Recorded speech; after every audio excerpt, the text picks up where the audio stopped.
Praise lord to all. 10 తెగుళ్ళు అంటే ఏమిటి, మీరేమనుకుంటున్నారో కామెంట్లో కామెంట్ చేయండి.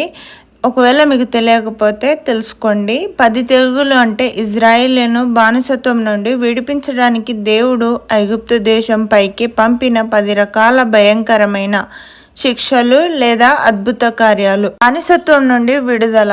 ఐగుప్తులో ఇజ్రాయిలీలు సుమారు 400 ఏళ్లు బానిసలుగా ఉన్నారు. వారిని విడిపించమని మోషే ద్వారా దేవుడు ఫరో రాజును కోరినప్పుడు అతడు నిరాకరించాడు. ఫరో హృదయాన్ని మార్చడానికి మరియు ఇజ్రాయిలీలను పంపించేలా చేయడానికి ఈ తెగుళ్ళు వచ్చాయి. తెగుళ్ళ గురించి తెలుసుకోవాలి అంటే నిర్గమకాండం 7వ అధ్యాయం నుంచి 12 అధ్యాయాల వరకు ఉంటాయి.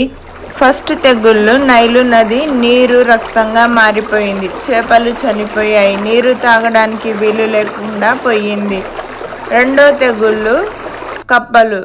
దేశమంతా కప్పలతో నిండిపోయింది. ఇల్లు, పడకలు, వంట పాత్రలు ఇలా ప్రతి చోట కప్పలే కనిపించాయి. మూడో తెగుళ్ళు ఏంటంటే పేలు. నేల, ధూళి అంతా పేలుగా మారి ప్రతి మనుషులను, జంతువులను పీడించాయి. నాలుగో తెగులు, ఈగలు. గుంపులు గుంపులుగా ఈగలు వచ్చి ఐగుప్తుల ఇళ్లను నింపేశాయి.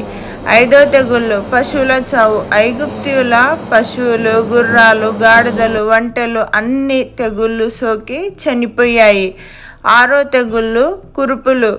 మనుషుల మీద, జంతువుల మీద బాధాకరమైన పొక్కులు లేదా కురుపులు వచ్చాయి.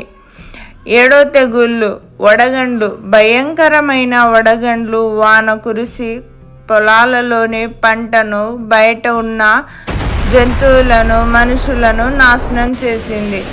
ఎనిమిదో తెగుళ్ళు, మిడతలు.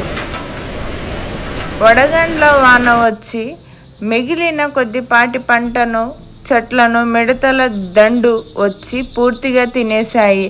తొమ్మిదో తెగుళ్ళు, చీకటి. 3 రోజుల పాటు ఐగుప్తు దేశమంతా దట్టమైన చీకటి కమ్ముకుంది. ఒకరినొకరు చూసుకోలేనంతగా ఆ చీకటి ఉంది. 10వ తెగులు, తొలిచూలు బిడ్డల మరణం.